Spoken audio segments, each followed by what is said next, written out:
The floods and the monsoon rains have been particularly devastating this year, although every year they do claim hundreds of lives in the region. But we've seen that extreme flooding in Assam, in Bihar as well, where we've seen dozens of lives lost, millions of people displaced across the region, 14 people killed in the state of Uttar Pradesh in rain-related incidents, according to the latest figures as well. And not just India, of course. This is across the region. Bangladesh and Nepal has been heavily affected as well by the rains. And for example, in Bangladesh, one of the major problems there has been landslides in the Rohingya refugee camps and so on that have been particularly destructive. So that's really a major problem. Now, as the rains continue in the region, we've also seen a red alert being signalled for the state of Kerala. That's in South India. Now, that's particularly worrying because Kerala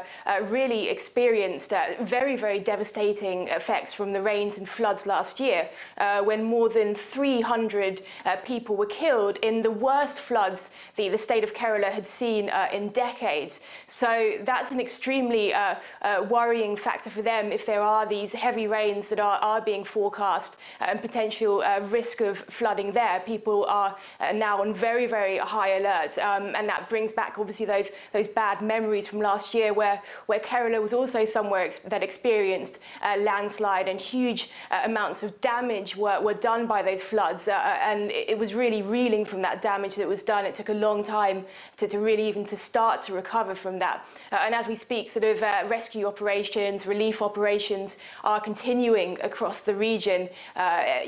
People are just on alert there, trying to help everybody, trying to get people to safety as far as possible. Also, places like Assam as well, very heavily dependent on farming, and a lot of that farmland is completely just immersed in water. So just very, very devastating effects.